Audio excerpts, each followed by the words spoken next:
할렐루야. 오늘도 하나님께서 주시는 그 은혜와 평강이 우리 모두에게 함께 하시기를 주님의 이름으로 간절히 축원합니다. 설교하기 전에 먼저 광고할 것은 제가 한 달에 한 번씩 함께 기도하는 시간, 안수 기도하는 시간을 갖겠다고 말씀을 드렸는데 다음 주에 그런 시간을 갖도록 하겠습니다. 특별히 다음 주 설교는 피난처되는 교회, 이런 제목을 가지고 함께 말씀을 나누려고 합니다.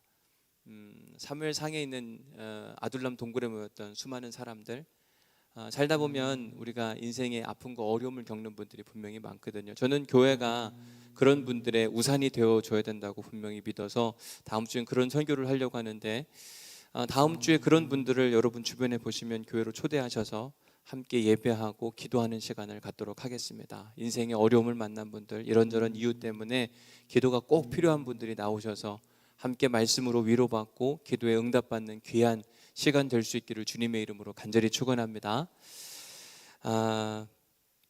우리가 지금 계속해서 우리 교회의 방향성, 어디로 가야 되는가, 그리고 목회적인 계획에 대해서 자세히 말씀을 나누겠다, 이렇게 이야기를 하고 시간이 계속 흘러가고 있습니다. 우선 우리 교회의 방향성은 뭐라고요? 하나님의 꿈을 이루어드리는 교회라고 말씀을 드렸습니다. 하나님한테는 꿈이 있는데 그 꿈을 이루어드리는 우리 온누리교회가 되면 좋겠다. 그래서 그 일을 위해서 구체적인 목회 계획에 대해서 이야기하면서 첫 번째 이야기했던 게 뭐냐면 예배가 중요하다. 근데 내가 드리고 싶은 예배가 아니라 하나님이 받으시기에 합당한 예배, 그러려면 우리가 예수 그리스도를 중심으로 한 예배가 되어야 된다, 이런 이야기를 하면서 예배의 강조점을 계속해서 이야기를 했습니다. 그런가 하면 제자 양육에 대한 이야기를 하면서 하나님의 꿈을 이루어드리기 위해서는 사람이 필요한데, 어떤 사람이 필요하냐면 다르게 살아가는 사람. 근데 그 다름이 멋있는 사람, 멋있게 살아가는 사람들이 필요하다, 이런 말씀을 함께 드렸고, 그래서 우리 온누리교회 성도들은 다른 사람들이 보기에 온누리교회 다르다 라고 이야기하는데 그 다름이 멋지게 되기를 바란다, 이런 이야기를 지난 시간에 말씀을 드렸고, 이제 오늘은 세 번째 시간으로 리더를 양육하는 교회가 되면 좋겠다. Nurturing leaders, 어떻게 리더들을 양육할 수 있을까? 사람에 대한 이야기를 함께 나누고자 합니다. 오늘 설교를 시작하기 앞서 제가 지난주 설교하면서 다른데 멋있다, 이런 이야기를 하는데, 성경에 등장하는 다양한 다른 사람, 다른 인생을 산 사람들에 대한 이야기를 하면서 그 중에 한 사람 얘기한 게 누구냐면 이삭이었어요. 텔 부엘셰바에 대한 이야기하면 제가 우물판 이야기 해드렸잖아요. 여기 팠는데 와서 이거 우리 우물이라고 해서 막 뺏어가고 했던 그 이야기. 근데 제가 하도 궁금해가지고 돌을 떨어뜨려 봤다 그랬잖아요. 몇 초라고 했는 거 기억나세요? 27초? 23초라고 제가 말씀을 드렸는데, 제가 잘못 여러분들한테 전달해 드려서, 장로님 가서 계산해 보셨죠? 그러면 23초면은 몇 미터 정도 되는 거예요? 100km 된다고요? 100km 된다고요? 몇 킬로 정도 된다고요? 실제로 그런 것 같아요. 제가 지금 이 사진은 실제로 제가 찍은 사진이거든요. 텔 부엘셰바에 사람들이 못 들어가도록 저렇게 이제 그 망을 쳐놔가지고 못 들어가도록 했는데, 제가 집에 가가지고 그 얘기를 듣고 이게 잘못 전달한 것 같아가지고 저희 아들한테 물어봤어요. 같이 갔거든요. 예담아, 우리가 그때 돌을 떨어뜨렸잖아. 다 기억하죠? 근데 23초 아니었니? 그랬더니 맞는 것 같다 그러더라고요. 근데 23초를 떨어뜨렸을 때 계산을 해보면 몇 킬로가 나온다는데, 제가 생각할 때 몇 킬로 같지는 않거든요. 그래서 샅샅이 제가 가지고 있었던 자료를 다 뒤졌어요. 그리고 그때 뭘 했냐면 동영상 하나를 찍어놨거든요. 저희가 가는 곳곳마다 잘 잊어버리잖아요. 그러니까 안 되겠다 싶어가지고 핸드폰으로 그 지형에 대해서 여기가 어떤 곳이고 어떤 특징이 있는지 자세히 설명한 동영상이 있었거든요. 그래서 그 동영상을 제가 찾았어요. 그래서 제 오류를 바로 잡아드리려고 제가 오늘 여러분들에게 그 동영상을 일단은 보여드리도록 하겠습니다. 방송실 틀어주실래요? 조금만 이따 틀어요. 음향 안 나오니까. 이제 틀기 전에, 사람이 살다 보면 실수할 수 있거든요. 이해해 주시기를 바랍니다. 제가 이렇게 말하는 게 부끄럽지만 그래도 잘못된 설교, 잘못된 인포메이션, 설교가 잘못됐다고 하기보다는 인포메이션의 이 오류라고 저는 생각이 드는데, 가끔은 저도 그럴 수 있다고 생각이 들고 그러면 안 되죠. 이런 기회를 통해서 제가 조금 더 정확하게 여러분들한테 말씀해 드리려고 여러분들한테 더 보여드리는 거예요. 그냥 넘어갈 수 있죠. 그냥 뭉개고 에이 뭐 그럴 수도 있는 거죠 할 수 있지만 제가 더 정확하게 이야기를 해드리려고 제가 직접 찍고 제 목소리가 저기에 담겨 있어요. 한번 보시면 좋을 것 같아요. 자, 지금은 여기 텔 부엘셰바라고 하는 이전의 고대 유적지를 찾아왔습니다. 이곳은 약 300명 정도의 인원이 살았었던 유적지로서 이곳에 입구에 보면 모든 사람들이 먹고 마실 수 있었던 이 우물을 발견한 것을 보게 됩니다. 이 우물의 입구인데 지금 보시는 것은 우물에서 물을 내려주면 이 동물들이 먹을 수 있도록 설치되어 있는 그런 하나의 특별한 도구이고, 우리가 우물하면 아주 작게 생각할 수 있는데 생각보다 우물이 굉장히 큽니다. 우물을 잠깐 살펴보면 우물의 규모가 원 둘레만 해도 1m 이상이 되고, 또 깊이를 볼 때 깊이가 상당히 깊은 것을 볼 수 있습니다. 이 깊이를 사실은 잘 가늠할 수가 없어서 우선 돌을 떨어뜨려서 이 낙차를 통해서 얼마만큼 깊은지 한번 살펴보도록 하겠습니다. 떨어뜨린 거예요 지금. 들리시죠? 약 한 5초에서 6초 정도의 시간이 떨어진 다음에 그제서야 첨벙하는 소리가 들리는 것을 보게 됩니다. 이것이 고대의 사람들이 우물을 파기 위해서 깊이 그리고 넓게 팠던 것을 우리는 지금 볼 수 있습니다.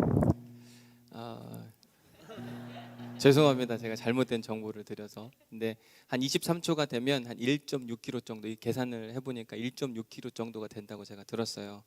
근데 5초에서 6초면 한 70m에서 80m, 뭐 100m 이렇게 이야기하시더라고요. 왜냐하면 떨어지는 시간하고 올라오는 시간하고 뭐 계산해서 하는 방법이 있다 그러더라고요.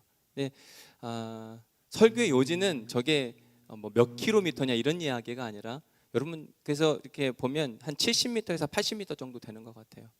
근데 70m, 80m 되는 그 깊이의 우물을 누군가한테 양도하는, 그 판 것도 대단한데요. 그걸 누군가한테 양도하는 게 생각보다 쉬운 일이 아닌데, 이삭은 하나님을 믿는 믿음 때문에 자기의 것을 포기하고 또 다른 곳으로 옮겨갔다라고 하는 이야기를 지난 시간에 해드렸는데, 제가 다시 한번 죄송하다고 말씀을 드리고 잘못된 정보를 전달해, 혹시나 이런 거 있으면요 이야기해 주시면 돼요.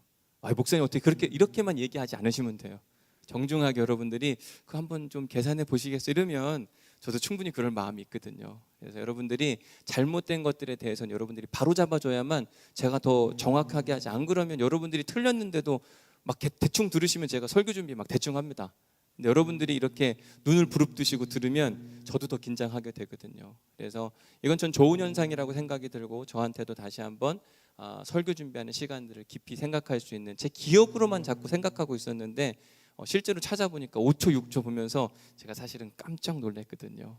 이렇게 기억력이 그럴 수 있나. 자, 오늘 설교를 이어가 보면 하나님에게는 꿈이 있다고 말씀을 드리면서 시편 67편에 대한 말씀을 나누었어요. 그래서 첫 번째 하나님의 꿈 뭐라고 이야기했죠? 하나님은 뭐 하기를 원하시는 분이요? 우리를 축복하시기를 원하시는 분. Blessing God. 하나님은요 축복을 좋아하시고 우리에게 복 주시기를 원하시는 분이다. 그리고 그 복을 통해서 어떻게 하기를 원하신다고요? 모든 사람들이 하나님을 찬양하고 경외하기를 원한다. 땅의 모든 끝이 하나님을 경외하기를 원한다. 근데 우리가 보면 하나님은 이 꿈을 이루기 위해서 뭘 필요로 하시냐면 사람을 필요로 하시는 거예요. 그러니까 하나님의 구원 역사를 보면 늘 사람을 통해서 일하시는 모습을 종종 보게 됩니다. 그래서 교회는 건물이 아니라 사람이란 이야기를 여러분들 너무너무 잘 알고 있어요. 그래서 교회는 나다. 그래서 지난 부활주일 때 우리 함께 찬양했던 게 뭐였냐면 교회여 일어나라 주께서 명하시니. 근데 그때 그 교회는 뭐냐면 우리 스스로에게 일어나서 복음의 빛을 발하고 부활의 증인이 되라, 이렇게 이야기를 하는 거죠. 그래서 성경에 보면 하나님의 구원 역사를 이룰 때 하나님께서 계속해서 사람을 부르시는 장면이 수시로 등장하는 모습을 보게 됩니다. 인류 역사에서 첫 번째로 하나님께서 사람을 사용하셨던 그 장면이 어디냐면, 하나님이 태초에 천지를 창조하시고 아담과 하와를 지으셨어요. 그때 하나님이 자기의 형상대로 지으셨다라고 이야기합니다. 그 말인즉슨 하나님이 가지고 있는 모든 능력과 권한을 그들에게 위임해 준 거예요. 그리고 내가 이 어지러운 세상을 질서 있는 세상으로 만든 것처럼 너희도 이와 같이 하라라고 하는 명령을 분명하게 허락하시는 모습을 보게 됩니다. 아담과 그 하와가 그 명령을 받고 기쁨과 감사함 가운데 그 명령을 온전히 잘 지켜갑니다. 그런데 인간의 욕심이 잉태한즉 죄를 낳고 죄가 장성한즉 사망을 낳느니라. 결국 인간이 가지고 있는 이 욕망 때문에 하나님이 그들에게 주신 사명을 잃어버렸어요.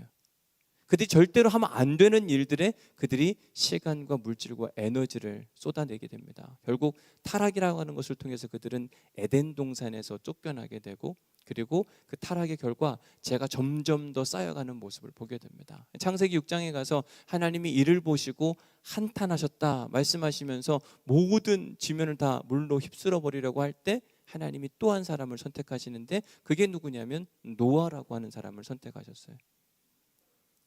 노아는 당대 의인이라고 이야기하면서 노아에게 새로운 사명을 허락해 주십니다. 아담과 하와가 하지 못한 일을 너희가 해라. 근데 창세기 9장의 그 모든 홍수가 끝나고 나서 그 다음에 이어져 가는 일들을 보면 또다시 한번 악이 찾아오게 돼요. 결국 하나님이 또 한 번 사람을 찾으시는데 그게 누구였냐면 아브람. 창세기 12장에 나오는 이야기입니다. 그를 선택하고 너로 말미암아 너의 후손과 모든 자손을 통해서 이스라엘 백성들 뿐만 아니라 온 열방이 복이 되기를 원한다라고 이야기하면서 아브람과 그의 후손에게 또 다른 사명을 허락하셨어요. 그래서 선택은 특권이 아니라 이렇게 말씀을 드렸어요.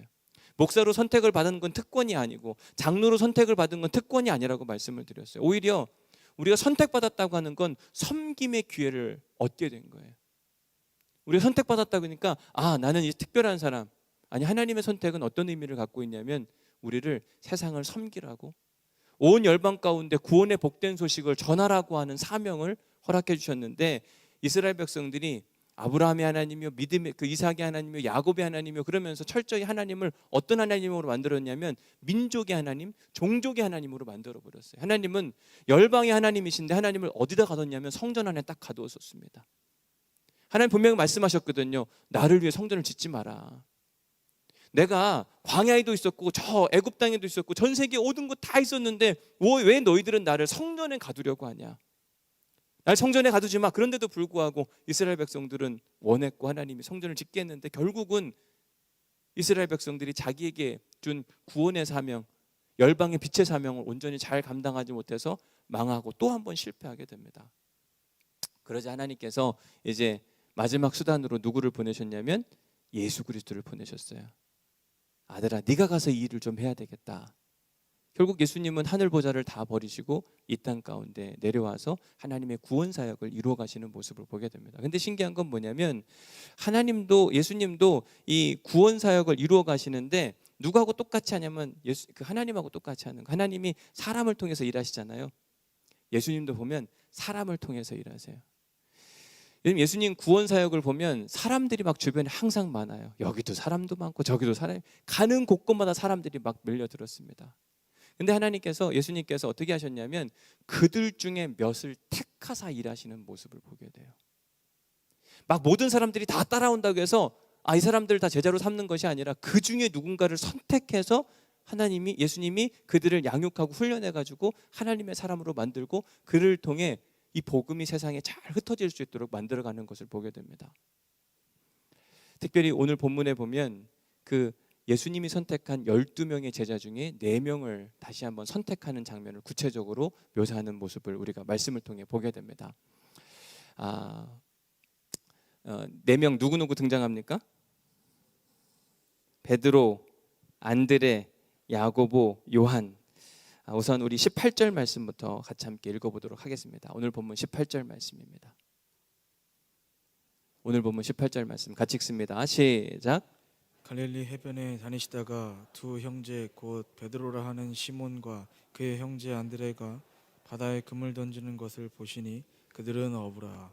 맨 처음에 보면 뭐라고 되어 있냐면 갈릴리 해변에 다니시다가. 여러분, 예수님이 왜 갈릴리 해변을 다니셨을까요? 예수님 왜 갈릴리 해변을 다니셨을까요? 그냥 일상적인 삶이었어요. 예수님이 그냥 갈릴리 지역에 사시면서 이곳저곳 돌아다니시는데 그냥 돌아다니시다가 누구를 만난 거냐면 사실 예수님이 제자들을 만난 겁니다. 일상의 삶 가운데 예수님이 지나가다 보니까 누가 보이냐면 저기 그물질을 하고 있는 누군가가 보이는 거예요. 여기서 보다라고 하는 단어가 되게 중요한데요. 호라오라고 하는 단어를 쓰거든요. 호라오, 헬라어로 호라오라는 단어를 쓰는데 맨 처음엔 그냥 봤어요. 근데 보다 보니까 특별한 사람들인 것 같으니까 유심히 지켜보는 모습을 보게 돼요. 관찰하면서 지켜보는 겁니다. 근데 그 사람들이 누구였냐가 중요한데 어떤 사람이요? 어부라고 이야기를 해요. 사실 이 말씀이 되게 의미심장합니다. 예수님이 누구를 유심히 지켜봤는가? 어부를 유심히 지켜봤다. 왜 이 말씀이 우리한테 특별한가? 당시 예수님이 살던 당시의 사람들을 보면 사회적 계층으로 나눌 때 위에 하이 클래스가 있는가 하면 로우 클래스, 낮은 계층의 사람들이 분명히 있었는데 가장 지위가 높은 사람들은 어디냐면 왕, 뭐 이제 이건 리더들의 역할을 하는 사람들이니까. 그 다음에 조금 더 사회적 지위가 있는 사람들은 누구였냐면 큰 무역을 하는 무역 상인들, 그리고 땅이 많은 사람들, 세금을 걷어들이는 사람들, 뭐 돈을 빌려주는 사람, 이런 사람들이 사회적으로 힘과 능력을 가지고 있는 사람들이었습니다. 또 어떤 사람들이냐면 종교적으로는 제사장, 그리고 72명의 사례들인 공예 회원들, 그리고 서기관들은 사실은 그 당시에 전문적으로 뭔가를 공부한 사람인데 이 사람들이 사회적 지위로 봤을 때 그래도 비교적 높은 자리에 차지했습니다.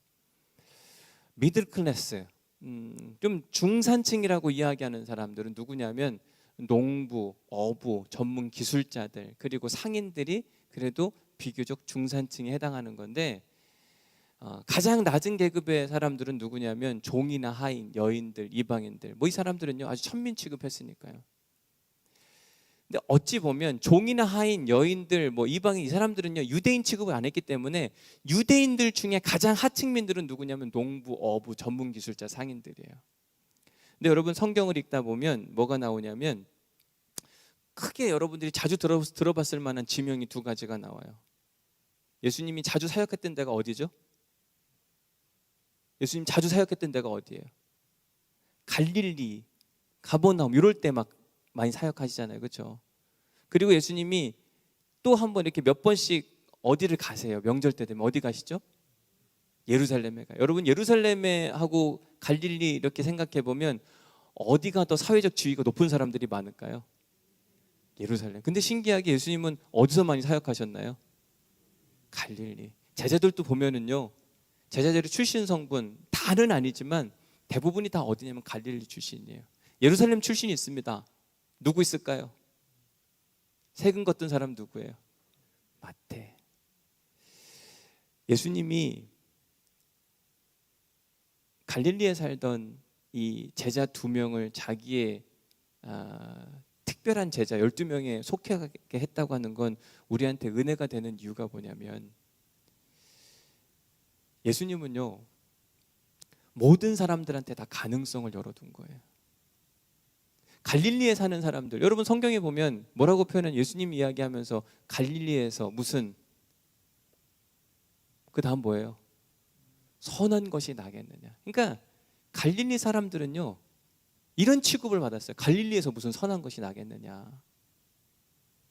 아주 시골이었고 하층민들이 사는 그곳인데 무슨 선한 것이 나겠느냐.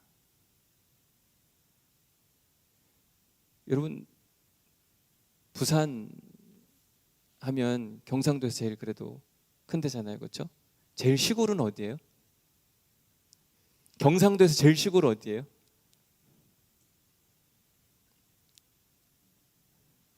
거기서 무슨 선한 것이 나? 목사님은 어디라고 그랬죠? 안동에서 무슨 선한 것이 나겠느냐? 아니 안동 아닌가요? 제가 이렇게 오늘 설교 맨 마지막 마무리 준비하다가 찾아봤어요. 이게 인터넷에 보면 다 나오더라고요. 경상도에서 가장 가난한 곳, 가장 이렇게 그 후미진 곳이 어딘가 이렇게 인터넷 찾아봤더니 어디라 그랬을까요? 인터넷에 누가 그렇게 질문을 했어요. 가장 그런 곳이 어디냐. 근데 거기다 밑에 누가 답글을 줬는데 뭐라고 되어 있냐면 부산과 울산을 빼고 다 가난한 곳이라고 되어 있더라고요. 근데 더 그 밑에는 더 재밌는 답글이 달려 있었는데 울산은 시골입니다 이렇게 되어 있더라고요. 갈릴리라고 하는 곳의 의미가 사실 그런 거예요. 근데 갈릴리에 사는, 그것도 그곳에서 가장 가난한 사람들의 부류 중에 한 사람인 어부인 그들에게 나를 따라오라, 내 제자가 되라라고 이야기하는 건 우리 모두에게의 가능성을 이야기하는 겁니다. 우리 중에 예수님이 못 부를 사람이 한 사람도 없다고 이야기하는 거예요. 여러분, 피라미드 구조로 보면 예루살렘에 사는 이 사회적 계층적으로 높은 지위를 가지고 있었던 사람들은 소수입니다. 예수님이 그들에게 가가지고 너는 내 제자가 되라 이렇게 이야기하지 않으셨어요. 누구한테 찾아가서 이야기하냐면 훨씬 더 많은 다수요 소수의 그 가난한 사람들이 있었던 갈릴리 지역에 가서 사람들을 자기의 제자가 되라고 불러주시는 그 예수님의 마음. 그것을 통해서 우리에게 희망이 생기는 건 뭐냐면 나도 예수님이 부르실 수 있다. 나도 주님의 제자가 될 수 있다. 만약 예루살렘에 있는 사람들에게만 예수님이 관심이 있었다고 이야기한다면 우리는 좌절할지도 몰라요. 그래, 그러면 나도 높은 자리에 올라가야 하나님 나를 사용하시나 보다. 이걸 우리가 소위 고지론이라고 이야기하는 것, 그리고 저답지론이라고 하는 표현을 쓰는데 우리는 그런 이야기 많이 합니다. 내가 높은 자리에 올라가면 하나님 날 기뻐하실 거야. 그러면 예수님이요 예루살렘 사람들 썼어야 돼요. 한 번도 예수님 그런 이야기 하지 않습니다. 여러분, 자녀를 키울 때 너희들 잘 돼서 하나님께 영광 돌리라고 이야기합니다. 어떤 학생이 제가 상담을 하는데 뭐라고 이야기하냐면 자기는 외교관이 돼서 하나님께 영광을 돌릴 거라고 막 이렇게 이야기하더라고요. 제가 그래서 너 거짓말, 하나님 이용해서 너 네 욕심 채우려고 하지 말라고 이야기했어요. 결국은 자기가 외교관이 되고 싶은 건데 그걸 되게 하시면 내가 영광을 돌리게 한다 그러는데 결코 그렇지 않거든요. 우리 삶 가운데 하나님은 누구나 다 당신의 제자로 사용하고 싶어 하기 때문에 갈릴리에서 어부를 바라보고 그들을 눈여겨보며 그들에게 내 제자가 되라고 했다는 말씀은 우리에게 은혜고 복음이라고 하는 사실이에요. 사랑하는 성도 여러분, 우리 중에 어느 누구도 하나님께 쓰임받는데 배제되는 사람은 없어요. 어부라고 하는 것이 여러분들에게 중산층처럼 보여드렸지만 결코 중상층이 아니라니까요. 사회 맨 밑바닥에 있는 사람 바로 위에요. 게다가 갈릴리에 사는 갈릴리에 사는 그 어부들이란 이 표현 자체가 주는 이 어감이라고 하는 것, 그 당시에 사람들이 생각할 때 아주 무시했어요. 그러니까 여러분 사도행전에 가서 보면 저 사람들이 갈릴리 사람들이 아니냐, 막 사람들을 가르치고 복음을 증거하니까 뭐 그렇게 하는 모습들을 보게 되잖아요. 우리도 쓰임 받을 수 있다. 나도 주님의 제자가 될 수 있다. 이건 우리의 큰 희망이거든요.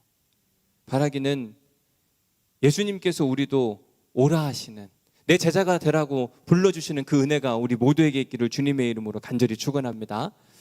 자, 예수님께서 그의 제자들에게 하시는 이야기가 19절에 나옵니다. 같이 읽어봅니다. 19절 말씀. 19절 시작. 말씀하시되 나를 따라오라, 내가 너희를 사람을 낚는 어부가 되게 하리라 하시니. 맨 처음에 나오는 이야기가 나를 따라오라 이렇게 이야기를 합니다. 근데 이제 이게 사실 명령형으로 되어 있습니다. 근데 명령형 중에서도요 강제 명령형이 있어요. 그 사람의 인격과 모든 걸 무시하고 그냥 날 따라와 이렇게 한마디만 하는 게 있는가 하면 오늘 본문에 등장하는 이 명령형은 설득 명령형이에요. 왜 설득 명령형이냐? 뭐라고 이야기해요? 나를 따라오라. 그 다음에 강제 명령형은 딱 한마디만 하면 됩니다. 날 따라와. 잔소리 하지 말고 따라오라니까 이렇게 하는 게 강제 명령형이에요. 설득 명령형이라는 건 뭐냐면요 비전을 제시해 주는 거예요. 오늘 교육에 대한 이야기를 하려고 하는 건데요, 사람을 세우는 교육의 특징 중에 하나는 뭐냐면 자꾸 비전을 던져줘야 돼요. 예수님 뭐라고 이야기했냐면 너희들 지금까지 물고기 낚는 사람으로 살았지 이제 너희들에게 사람을 살리는, 사람을 낚는 어부가 되게 해주겠다. 저는 우리 교회 교육부, 이제 여기 교육 목사님도 계시고 교육국장님도 계신데 우리 교회의 비전과 가치가 뭐냐면 교육하는 데 있어서, 우리 자녀들을 양육하는 데 있어서, 새로운 리더를 양육하는 데 있어서 가치가 뭐냐면 물고기 잡는 것이 아니라 사람 낚는 어부를 만드는 역할을 해야만 합니다. 이런 비전을 끊임없이 전달해 줘야 돼요. 야, 너희들 공부 열심히 잘하면 뭘 많이 잡을 거야. 많은 자리, 높은 자리 가게 될 거야. 교회 열심히 나오고 기도 열심히 해. 그러면 그렇게 될 거야. 이걸 가르쳐주면 안 된다니까요. 우리가 정말 가르쳐줘야 되는 건 뭐냐면 어떻게 하면 사람을 살릴 수 있을 것인가. 제가 목회하면서 교육 철학이 있다고 하면 그 교육 철학이 뭐냐면 스터디 하드, 열심히 공부해라. 뭐 하기 위해서? To give, 누군가한테 뭔가를 나누어 주기 위해서. 우리가 공부해야 되는 이유, 옛날 어른들은 늘 그렇게 이야기했습니다. 공부해서 남 주냐. 근데 하나님 우리에게 하시는 이야기는 뭐냐면 우리가 열심히 살아가야 되는 이유는 뭐냐면 뭔가를 우리에게 남에게 주기 위해서. 이걸 정말 가르쳐 줘야 되거든요. 과연 정말 우리가 그렇게 하고 있는가? 내가 열심히 일을 해요. 왜 일을 하는가? 누군가 뭔가 다 나눠주기 위해서. 누군가 열심히 내가 공부를 하는 이유도 왜 내가 열심히 공부를 해야만 하는가? 내가 왜 누군가를 열심히 사랑해야만 하는가? 누군가의 생명을 살리기 위해서. 예수님이 제자들한테 하는 이야기가 바로 그런 거예요. 지금까지는 여러분 베드로와 안드레가 지금까지 물고기 누구 위해서 잡은 겁니까? 남 나눠주려고 한 게 아니에요.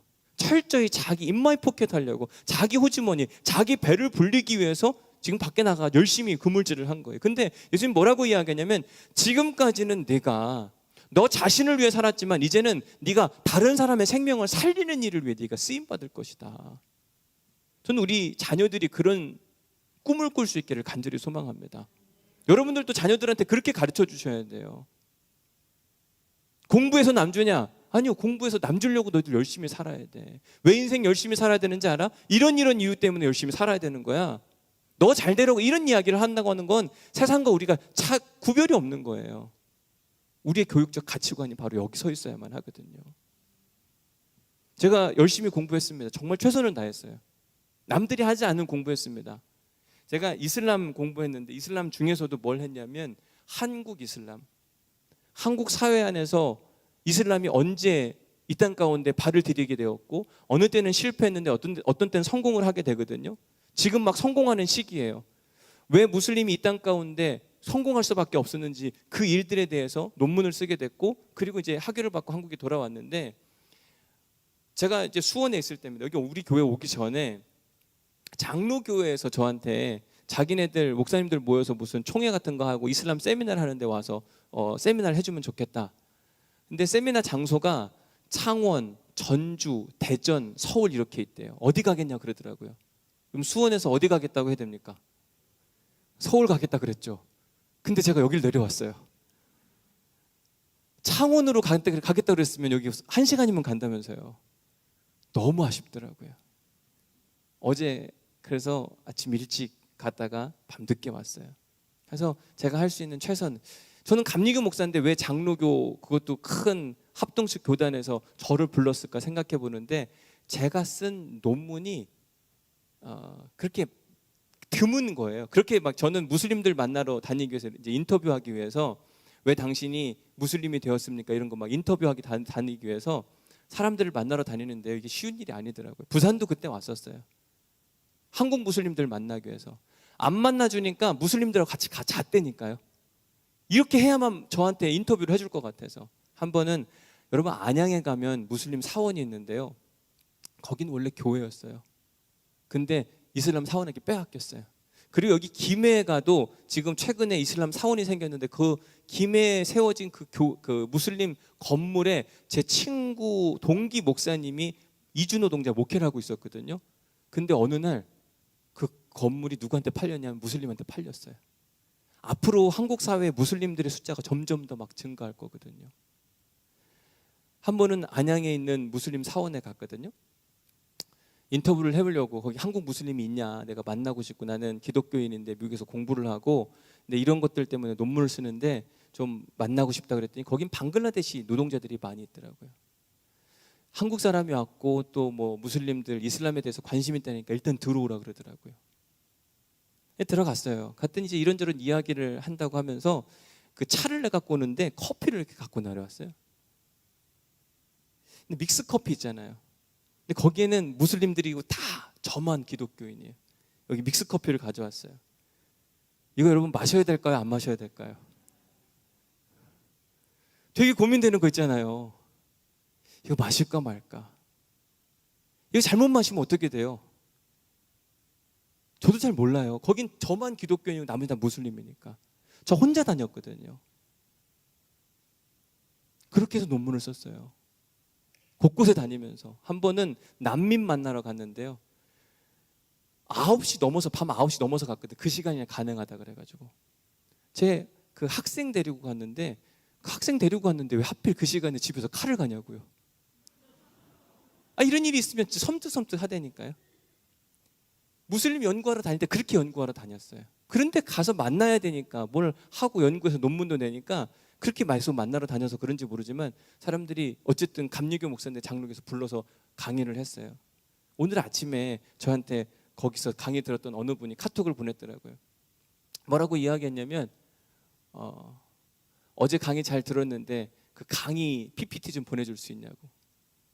교수님들 많으신데 사실 자기 강의 노트 주는 거 잘 안 해요. 왜냐면 자기 재산이거든요. 근데 제가 뭐라고 그랬다 그랬죠? 공부해서? 저는 제가 공부한 이유, 강의한 이유는 뭐냐면 다 퍼서 남 주려고 하는 거예요. 저거 갖다 잘 쓰면 얼마나 좋아요. 제가 가야 될 곳곳에 저분들이 저걸 가지고 쓰면 충분히 가능한 거잖아요. 아까워요. 저도 아깝죠. 제가 열심히 막 어느 때는 이렇게 내 생명에 위협을 느끼는 그 정도로 막 열심히 수고하고 애를 써가지고 한 거를 막 달라고 하니까 아깝죠. 아까울 수 있는데 제가 하는 역할과 방향성은 뭐냐면 공부해서 남 주는 거예요. 제가 열심히 연구한 거 남 줘가지고 그 사람이 잘 쓰면 얼마나 감사해요. 여러분, 공부해서 남 주는 거 별거 아닌 것 같은데 진짜 우리에게 필요한 거예요. 예수님이 그의 제자들 베드로와 안드를 부를 때 뭐라고 이야기하냐면 지금까지는 네가 너를 위해서 그물질하고 너를 위해서 물고기 낚는 어부의 인생을 살았는데 이제는 뭐 하라고 이야기하냐면 나를 따라와서 너 자신을 위해서가 아니라 누군가의 생명을 살리는 사랑 나누는 어부가 되게 하리라. 나를 따라와라. 이런 얘기 듣는데 베드로와 안드레가 막 가슴이 설레는 거죠. 왜냐하면 그 사람 살리는 일은요, 자기들이 할 몫이 아니라고 갈릴리 어부 출신들은 그런 거 하는 게 아니라 그냥 시키는 대로, 그리고 자기를 위해서 뭔가 이렇게 하는 게 전부라고 생각했는데 그 사람 살리는 일은 저 멀리 있는 사람, 큰 사람, 많이 배운 사람들이 하는 거라고 생각을 했는데 예수님 뭐라고 이야기하냐면 너희들도 그 일을 할 수 있어. 마음이 혹하는 겁니다. 우리가 그런 일을 할 수 있다고? 진짜? 근데 예수님 뭐라고 이야기하냐면 너 할 수 있다고 이야기를 해요. 얼마나 감사해요. 기쁘고 행복한 일입니까? 베드로와 안드레가 마음이 확 바뀌어서 뭐라고 이야기하냐면 우리 20절 말씀 읽어볼까요? 20절 말씀 시작. 그들이 곧 그물을 버려두고 예수를 따르니라. 그물을 버려두고 예수를 따르니라. 교육이라고 하는 것 윽박질러서 되는 게 분명히 아니다. 막 강제로 안 오겠다는, 여러분 교회 안 오겠다는데 뭐 그래도 막 억지로 끌어가지고 그래도 예배당 안에 들여놔야 된다. 물론 그렇게 해서 변하는 사람도 있죠. 근데 진짜 우리가 해야 되는 건 뭐냐면 좋은 비전과 가치를 던져줘서 그걸 덥석 물 수 있도록 해. 예수님 교육 방법이 그런 거예요. 예수님 이 평생 가난하게 살고 평생 자기밖에 모르고 평생 사회적 지위에선 낮은 인생을 살았던 그들에게 뭘 던져줬냐면 너희들에게 사랑 나누는 어부가 되게 하리라. 정말 기가 막힌 이야기를 꺼내므로 말미암아 마음이 혹배하도록 만들었어요. 너무 감사한 거죠. 그러니까 그들이 자기가 가지고 있는 모든 그물들을 버려두고 떠나니라 이렇게 이야기를 합니다. Nurturing leaders, 사람을 이제 세우는, 리더로 세우는 새로운 우리의 목회적 방향성이 필요한데 분명 하나님은 지금도 사람을 찾으세요. 왜냐하면 사람이 정말 많이 필요하거든요. 이 땅 가운데 복음의 역사를 위해서 정말 수많은 사람들이 필요한데 어떤 사람들을 하나님이 부르시고 어떻게 하나님이 사용하실까? 이미 본 것처럼 예수님은요 모든 사람들에게 관심하시고 그리고 아주 비천한 사람들에게까지 찾아가셔서 내 제자가 되라고 이야기하시는 분이세요. 그러니까 모든 사람들에게 다 열려 있어요. 이건 정말 굿뉴스죠. 근데 우리가 간과하지 말아야 될 한 가지가 있는데 뭐라고 쓰여 있습니까? 예수님은요 사람을 길러낼 때 그냥 길러내지 않고 혹독한 훈련을 시키셨어요. 잘 기억하셔야만 합니다. 우리 모두가 다 예수님의 제자가 될 수 있어요. 자격은 있습니다. 근데 모두가 다 예수님의 제자가 되는 건 아니에요. 왜? 혹독한 훈련을 지나간 사람만이 예수님의 진짜 제자가 되거든요. 과연 내가 예수님의 진짜 제자가 될 수 있을까? 혹독한 훈련을 견딜 만한 믿음과 용기가 필요해요. 인내가 필요한 겁니다.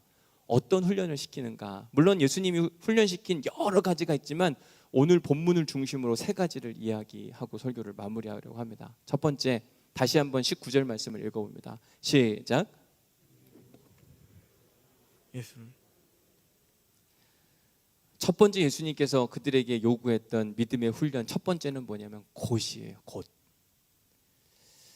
우리가 믿음을 훈련을 할 때 뭐가 필요하냐면 즉각적인 순종이 필요합니다. 참 이게 어려운 일이에요. 마태복음 8장에 보면 예수님을 따르겠다고 한 두 부류의 사람들이 등장하는 모습을 보게 됩니다. 한 사람은 서기관이에요. 내가 예수님을 따르고 싶습니다. 또 한 사람에 대한 이야기, 제자 중에 예수님을 따르는 수많은 사람 중에 하나가 딱 등장을 해서 뭐라고 이야기하냐면 내가 예수님 제자가 되고 싶은데 지금 내가 해야 할 일이 있습니다. 한번 찾아보실래요? 마태복음 8장 21절.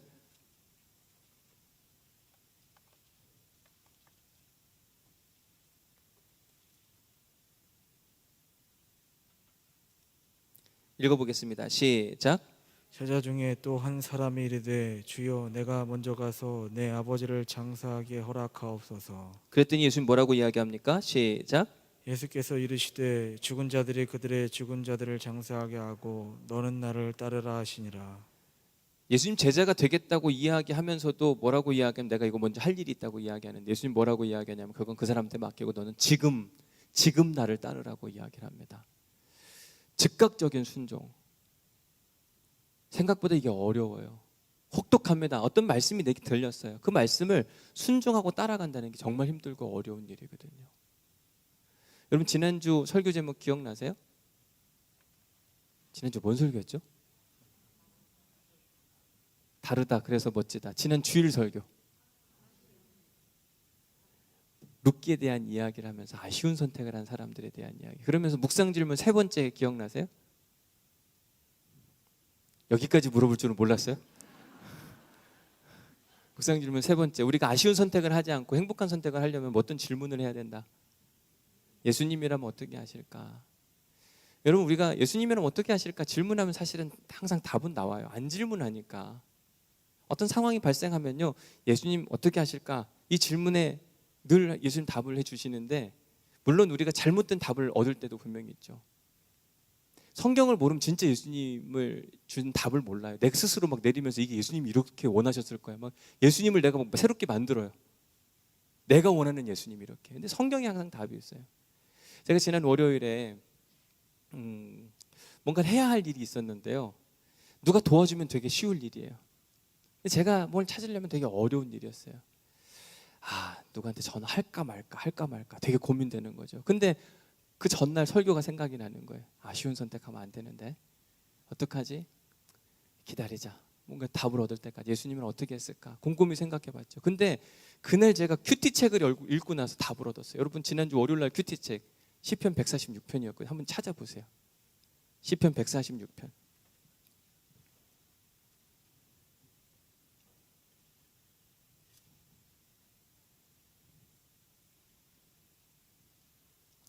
시편 146편 1절부터 4절까지 말씀 보겠습니다. 같이 읽어볼까요? 시작.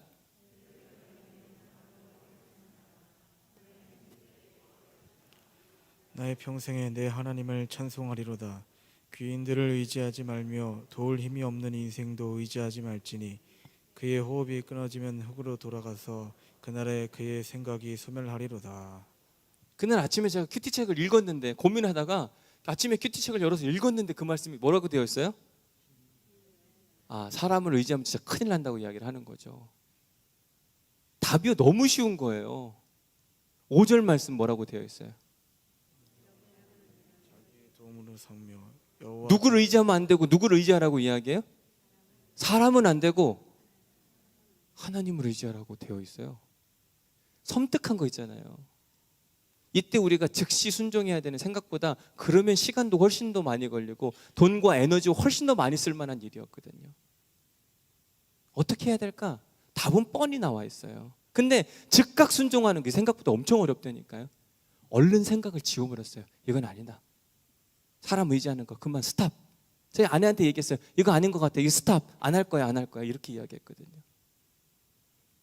예수님이라면 어떻게 하실까? 그 답을 얻으면 즉각 순종하면 끝나는. 근데 오늘 예수님께서 이렇게 이야기하실 때 곧 이렇게 표현을 합니다. 예수님 원하시는 순종의 그 훈련의 첫 번째가 뭐냐면 즉각 순종이에요. 곧바로 순종하는 거. 우리 가장 자주 하는 게 뭐냐면 예수님과 거래하는 거잖아요. 예수님 이거 해주시면 내가 이렇게 할게요. 그죠? 이건 내가 예수님을 사용하는 거예요. 내가 예수님께 쓰임 받는 게 아니라. 근데 더 신기한 건 뭐냐면 그렇게 약속하고 거래해놓고 내가 그걸 거래를 안 지킨다니까요. 즉각 뭔가를 움직여야 되는데 우리한테 뭐가 필요하냐면 어떤 일을 할 때 주님 말씀이 들리면 즉각 이 사람과 화해해라. 즉각 이 사람과 어떻게 해라. 즉각 아쉬운 선택하지 마라. 즉각. 저희 누님이 오늘 연락이 왔는데 지난 주일 설교를 들었는데 요즘에 파주로 이사를 가야 되나 봐. 이 파주를 옛날에 사놨는데 이 파주 집값이 안 올라가지고 엄청 고생을 하더라고요. 그런데 요즘에 뭐 무슨 바람이 불었는지 파주 집값이 뭐 오른다 그러니까 이걸 버리고 지금 인천에 살고 계신데 인천 집을 버리고 막 가야 될 고민을 막 하고 있었는데 지난주 선택 아쉬운 선택을 하지 마라 이 설교를 들었대요. 그랬더니 안 가기로 마음에 결정을 했다 그러더라고요. 이 생각보다 어려운 일 뭔가 왜냐하면 돈과 연결된 건데 뭔가 세금하고 연결되어 있는 그런 부분이기 때문에 뭔가 해결해야 되는데 막 마음은 거의 이만큼 갔었나 봐요. 다시 마음 잡게 해줘서 고맙다고 카톡이 왔더라고요. 즉각 순종하는 게 생각보다 엄청 어려운 일이에요. 근데 하나님은 우리에게 첫 번째 제자가 된다고 하는 것, 예수님을 따라가려고 하는 사람들이 해야 하는 첫 번째가 뭐냐면 곧, 즉각, 이 단어를 주목하라고 이야기합니다. 두 번째 중요한 단어가 그 다음에 등장하는데 뭐라고 되어 있습니까? 그물을 버려두고. 여러분 어부들이 그물을 버려둔다. 베드로와 안드레는 평생 어디서 살았냐면 갈릴리 호숫가에서 그 일을 하고 사는 겁니다. 다른 일을 해본 적이 없어요. 그물을 버려둔다는 건 자기 인생의 전부를 버리고 가는 겁니다. 예수님을 따른다고 예수님의 제자가 된다고 하는 건 뭐냐면 이거 놔 이야기했을 때 놓을 수 있는 용기가 있는 거예요. 이 생각보다 어렵다니까요. 말은 쉽죠. 근데 막상 해보려면 참 어려운 일이에요. 제가 오늘 책 한 권 가지고 왔는데 제가 매주마다 여러분들한테 책을 소개해드려서 저하고 전혀 아무런 상관이 없는 거예요. 여러분 아마 다 읽어보셨을 만한 책인데 나라 팬이라고 하는 제자입니까? 팬입니까? 이런 책 읽어보셨죠? 많이 읽어보셨을 텐데 여기 보면 이런 이야기를 합니다.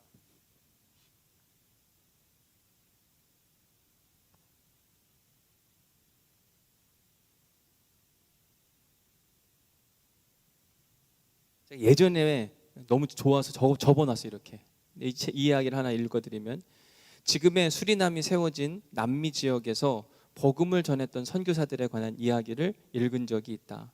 이 선교사들은 근처 섬의 주민들에게 복음을 전하고 싶었다.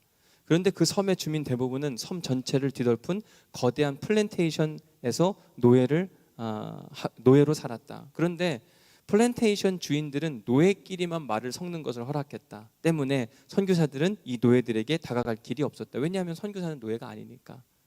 그래서 고민 끝에 생각해낸 묘안은 그들 스스로 노예가 되는 것이었다. 무더운 열대 기후 속에서 노예로 고생한 끝에 선교사들은 많은 노예의 마음에 복음을 심어줄 수 있었다. 미친 것처럼 보이지만 잘 생각해보면 꼭 그렇지도 않다. 이 선교사들은 훨씬 전부터 이미 노예였기 때문이다. 여러분 포기해야 될 게 복음을 전하려고 하니까 주님을 따르는 사람이 되려고 하다 보니까 포기해야 될 게 너무 많은 거예요. 선교사로 갔어요. 근데 여기 앞에 있는 노예 사람들한테 복음을 전하는 게 훨씬 더 수월하거든요. 잘 받아들이거든요. 근데 노예랑 대화할 대상이 그 기회가 없으니까 자기가 차라리 노예가 된 거예요. 여러분 이게 누구냐면 예수 그리스도예요. 우리를 구원하고 싶은데 이게 잘 안 되는 겁니다. 그러니까 하나님이 하늘 보좌를 버리고 우리 땅 가운데 와서 우리와 함께 대화를 하시는 게 예수 그리스도의 모습이거든요. 예수를 믿는다고 하는 건 예수님의 제자가 된다는 건 멋있는 것 같지만 치러야 될 대가가 너무 많은 거예요. 이 책 후반부에 보면 또 이런 이야기를 합니다. 예수님을 따르기 위해서는 뭐뭐를 포기해야 했다. 예수를 따르기 위해서는 자녀를 미국의 편안한 집에서 키우는 것을 포기해야 됐다. 예수를 따르기 위해서는 어릴 적 친구들과 나이트클럽에서 노는 것을 포기해야 됐다. 예수님을 따르기 위해서는 남자친구와의 동거를 포기해야 했다. 예수님을 따르기 위해서는 플로리다에 지어놓은 별장에서의 은퇴 후 삶을 즐기는 것을 포기해야 됐다. 예수님을 따르기 위해서는 나만의 조용한 삶을 포기해야 됐다. 여러분, 우리 아이들한테 교육을 할 때 너 이것도 가져야 되고 저것도 가져야 되고, 가져야 될 것을 가르쳐주기보다 포기해야 될 것을 가르쳐줘야 된다니까요. 하고 싶은 것이 아니라 하지 말아야 될 걸 먼저 가르쳐줘야 돼요. 자꾸 우리 넌 이것도 해야 되지 저것도 해야 되지, 그러려면 열심히 공부해야 돼, 그런 게 아니라 하나님 나라에서 무엇을 포기하고 살아야 되는지를 가르쳐주는 것이 맞는 것이다. 저는 여기 교회학교 선생님들 분명히 있을 텐데, 중고등부 청년부 선생님 분명히 있을 텐데, 우리 자녀들에게 무엇을 가르쳐야 되냐면 무엇을 포기하고 살아가야 되는지. 너 왜 이걸 포기해야 되는지 알아? 이것 때문에. 왜 이걸 포기해야 되는지 알아? 이것 때문에. 예수님의 제자들은, 이 베드로와 안드레는 예수님이 컬링을 했을 때, 내 제자가 되라고 했을 때 과감히 그물을 버려두고 떠나가거든요. 제가 2006년도에 미국에 가서 공부를 시작하게 됐습니다. 너무 힘들었어요. 공부가 쉽지 않았기 때문에. 1년쯤 되니까 적응이 되더라고요. 미국 생활도 적응이 되고 공부도 조금 적응이 되고 뭔가 할 만할 것 같은데, 하나님이 다른 곳으로 가려고 하는 마음을 주셔서, 사실 이제 좀 적응할 만한데 또 다른 곳으로 어떻게 가요? 그때는 캘리포니아에 살고 있었는데 캘리포니아는 너무 살기에 좋아요. 근데 제가 그 다음에 간 데는 어쩌면 켄터키라고 하는 곳인데, 켄터키는요 정말 시골이에요. 옛날에 여러분 켄터키의 옛집인가 그런 노래 있잖아요. 진짜 그런 시골, 완전 시골이거든요. 뭔가를 버려두고 떠나간다는 생각보다 되게 어려운 거더라고요. 저희 아이들도 아내도 다 이제 미국 생활에 조금 적응할 만하니까 다른 곳으로 이사 간다는, 이사 가는데 9일이 걸렸어요. 차 타고 이렇게 가는데 그 멀리 가야 되는 그런 과정들. 그런데 아마 제가 캘리포니아에서 계속 공부했으면 아직도 공부할지도 몰라요. 그 학교는요 공부 계속 시키기로 아주 유명한 게, 그냥 한번 공부하면 10년 해야 돼요. 그리고 공부하다 죽으신 분도 많아요. 병 걸려서 그만두시는 분도 많고. 아마 계속 있었으면 무슨 일이 있었을지 저도 잘 모르겠더라고요. 그리고 정말 아무것도 없는 곳에 가서 새롭게 개척하게 하시는 그 하나님의 은혜가 있는데, 맨 처음엔 다 버려두고 가라는 게, 캘리포니아에는요 저희 처제, 지금도 처제가 살고 있는데 함께 개척하자 그러면 개척 멤버가 있을 거 아니에요. 하나님 그때 주시는 마음이 뭐였냐면 다 내려놓고 새로운 곳에. 그래서 켄터키로 갔어요. 거기는 연고도 없고 아무도 아는 사람이 없었습니다. 근데 거기서 하나님이 개척을 하게 하시는데, 아무것도, nothing to something, 아무것도 없는 곳에서 뭔가를 막 만들어내시는 그 하나님의 은혜가 너무 크고 감사하거든요. 저는 그때 캘리포니아 떠나면 안 되는 줄 알았어요. 학교도 좋은 학교였고, 그리고 목회하는 환경들도 제가 개척하겠다 그러면 같이 할 수 있는 사람들도 있었고, 근데 그걸 놓고 떠나라고 하시는 그 하나님의 음성이 너무 속상하고 어려웠는데, 떠나고 보니까 은혜예요. 예수님의 제자 베드로 안드레가 평생 그물질을 했는데 그거 버려두고 가라. 이게 얼마나 힘들고 어려운 일이야. 근데 버려두고 갔더니 그들이 역사의 길이 남을, 하나님 나라의 길이 남을 이름으로 지금도 기록되어서 우리의 입 가운데, 우리의 믿음 가운데 그들의 이야기, 삶의 이야기가 계속 등장하잖아요. 하나님 이건 절대로 놓을 수가 없습니다. 뭐라고 이야기하면 이것도 놔야 돼. 이것도 놔야 돼. 그물을 버려두고, 그물을 버려둘 때 하나님이 역사하시는 거예요. 엄청 어려운 겁니다. 근데 뭐라고 이야기하냐면 그물을 버려두고. 우리 아이들한테, 우리 자녀들한테 뭘 가르쳐야 되냐면 버릴 것이 무엇인가, 놔야 될 것이 무엇인가, 절대적으로 내가 막 꼭 붙들고 살아가야 되는 그것이 무엇인가, 놓을 수 있는 용기가 필요한데 이게 생각보다 쉽지가 않더라고요. 제가 캐나다로 가려고 했을 때 사실 모든 걸 놔야 됐거든요. 한국에서 가르치던 사역도 했었고, 그리고 앞으로 제 안에 보장되었던 미래들이 몇 가지가 있었는데 다 놓고 가야 되는데, 하나님 그거 놓고 와라 이렇게 이야기하시는데 너무 힘들고 어려웠거든요. 근데 하나님 그때 그거 훈련시키더니 막으신 거예요. 그러더니 제가 여기 와 있는 거라니까요. 움켜진 걸 놓을 수 있는 용기가 있는가. 여러분, 이게 절대적인 것 같지만 놓을 때 하나님이 일하시는 거예요. 이것도 갖고 하나님도 갖겠다, 절대로 그런 일은 없어요. 마지막 세 번째 볼게요. 세 번째 뭐라고 되어 있습니까? 예수님을 따르라. 교육 사업을 할 때 우리가 제일 해야 되는 일을 뭐냐면 아이들을 예수님처럼 만드는 거예요. 예수님이 제자들을 부르시고 제자들과 함께 있으면서 늘 했던 일이 뭐냐면 예수님처럼 살도록 만드는 겁니다. 어떻게 하면 나처럼 살 수 있을까? 그게 예수님의 가장 큰 관심이었어요. 선생님들 잘 기억하셔야 돼요. 나처럼 살도록 만들어야 돼요. 여러분 주일날 막 토요일날 밤 늦게까지 텔레비전 보면서 애들한테 너 주일날 왜 와서 조느냐 이렇게 말할 수 있을까요? 선생님이 한 대로 그대로 따라 한다니까요. 예수님은 자기의 제자들을 어떻게 길러냈냐면 예수님처럼. 이게 잘 안 되니까 예수님이 어떻게 하시냐면 보여줘요. 야 이렇게 하는 거야. 한 번은 예수님께서 변화산에 올라가가지고 특별한 영적인 체험하라고 그렇게 밑에 내려왔더니 귀신 들린 아이가 있어가지고 막 정신 못 차리잖아요. 그때 예수님 어떻게 하시죠?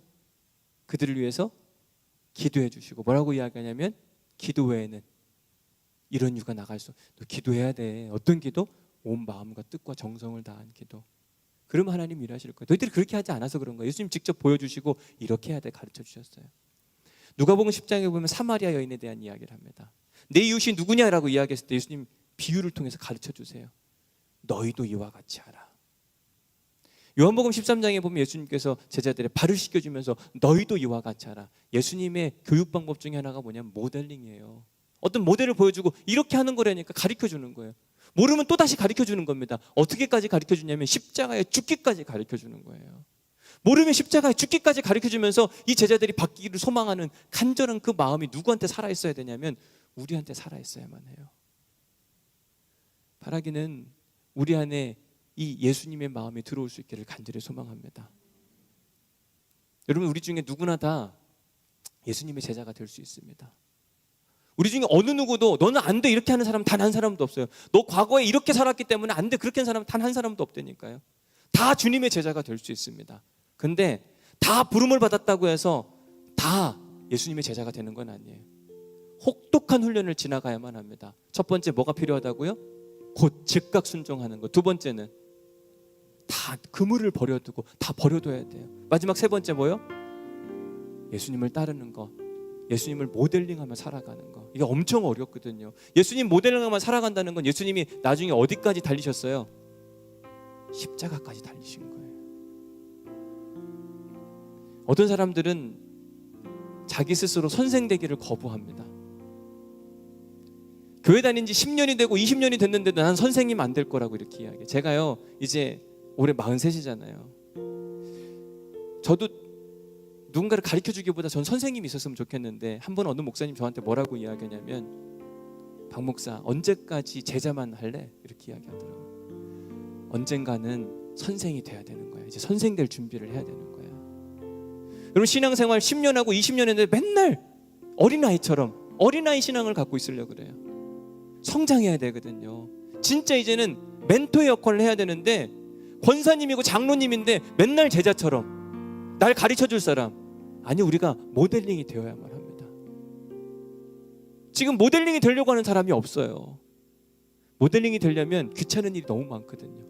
이것도 해야 되고 저것도 해야. 근데 교회 생활하면서 뭘 하려고 하는 사람들은 점점 더 사라집니다. 다 받으려고만 해요. 서비스를 교회 와서 이것도 받고 싶고 저것도 받고 싶은데 이거 그 교회 아닙니다. 제가 오늘 설교를 마무리하면서 서울시가 걱정이 돼서 서울시에 근무하는 공무원한테 제가 카톡을 했어요. 안녕하냐고. 이 어수선한 분위기 괜찮냐고. 근데 나 지금 술 먹는다 그러더라고요. 너무 속상했어요. 왜냐하면 그분은 저하고 방을 같이 쓴 분이거든요. 아마 이 설교 나중에 들을 거예요. 너 설교 계속 듣고 있다 그러더라고요. 목회를 안 해요. 서울시 공무원이 됐어요. 그러면서 자기 술 먹는 사진을 찍어서 보냈어요. 제가 너무 속상한 거죠. 어쩌다 이렇게 됐지? 뭐가 우리를 이렇게 만들었지? 분명히 복음 때문에 치열하게 싸우던 분이었거든요. 근데 신앙을 잃어버렸어요. 왜 그럴까? 형 옛날하고 달라져서 제가 그랬거든요. 내가 옛날에 어땠는데 그러더라고요. 옛날엔 그래도 치열하게 싸웠잖아. 근데 그게 없어졌어요. 나중에 제가 뭐라 그랬냐면 미안해 그랬어요. 왜? 그 책임은 누구냐면요. 목사인 저에게 있는 거지 누구에게도 있는 게 아니거든요. 누군가에게 모델링이 되어줘야 되는데 모델링 될 사람이 없다고 해서 감리교를 떠났어요. 장로교로 갔는데 너무 속상하더라고요. 감리교회 한 사람으로서 야, 이게 어찌 그럴 수가 있냐. 누군가 선생이 되고 멘토가 돼야 될 역할을 해야 될 사람들이 있는데 없는 거예요. 우리 자녀들의 문제 어떻게 해결할 것인가? 우리가 선생이 되어서 보여줘야 돼요. 이렇게 신앙생활을 하는 거야. 따라와. 이거 봤지? 이게 신앙생활이야. 근데 교회 안에 정말 그런 어른 역할을 할 사람이 없다는 거죠. 예수님 당시에도 그럴 사람이 없어서 예수님이 사람을 찾으러 다녔는데 어디로 다녔다고요? 갈릴리로 다니셨어요. 사람들이 주목하지 않는 사람들. 너희들이 하면 좋겠다. 너희들이 하면 좋겠다. 오늘 또 우리에게 우리를 부르시는 거예요. 나를 따라오라. 나를 따라오라. 우리 중에 특정해서 몇 명만 너희들 이런 자격 갖췄으니까 너희들만 하는 일이야 이렇게 말씀하시는 게 아니라 오픈 투 올 모든 사람들에게 열려져 있어요. 나를 따라오라. 여러분 이 명령에 응답하시겠습니까? 근데 혹독한 훈련이 기다리고 있어요. 즉각적인 순종. 모든 것을 버리라고 이야기하고 모델링이 되는 삶을 살라고 이야기를 해요. 이게 어렵잖아요. 그런데도 주님은 찾으러 지금도 다니고 계신 거예요. 어디 그런 사람이 있는가? 여기 있나 저기 있나 찾고 계신다고 하는 것. 우리 함께 오늘 찬양할 텐데 우리 찬송가 예수 나를 오라 하네. 우린 주님이 오라 그러시면 아멘 그러는데 주님이 우리를 쓰시겠다 그러면 다른 사람을 쓰면 좋겠다고 이야기를 합니다. 참 어려운 얘기죠. 지금도 우리를 부르세요. 지금 사회적으로 힘들고 어렵잖아요. 정말 왜 교회만 자꾸 갖고 그러나. 그런 마음이 우리 안에 간절하거든요. 근데 그렇게 한탄만 하는 게 다가 아니에요. 그렇다고 세상이 바뀝니까? 세상은 절대로 안 바뀝니다. 더 악랄하게 공격할 거예요. 우리가 세상을 공격할 수 있는 방법은 딱 한 가지예요. 예수님의 제자로 살아가는 것.